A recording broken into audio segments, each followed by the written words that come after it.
Sir 5 ஒஸ்டான cooking ஆயிலை பத்தி சொல்லுங்க சார். நீங்கள் என்னென்ன ஆயில்னு சொல்லுங்கம்மா, நான் வரிசையாக ரேங்க் பண்ணுறேன். Sunflower oil sir.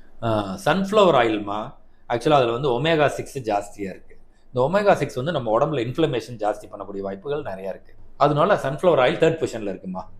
Palm oil sir. Bomb ஆயிலில் வந்து அல்ட்ரா ப்ராசஸ்டு, நிறைய ப்ராசஸ் பண்ணுறாங்க. அதில் சேச்சுரேட்டட் ஃபேட்டி ஆசிட் ஜாஸ்தியாக இருக்குது, அதனால அது first rank.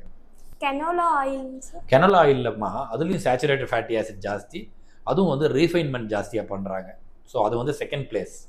Soybean oil. Soybean ஆயில்மா, அதுவும் ஒமேகா 6 ஜாஸ்தி இருக்குது, டயபெட்டிஸ் ஜாஸ்தி பண்ணும், ஹைப்பர் டென்ஷன் ஜாஸ்தி பண்ணும், அதனால அதோட ரேங்கிங் வந்து 4. Rice bran oil.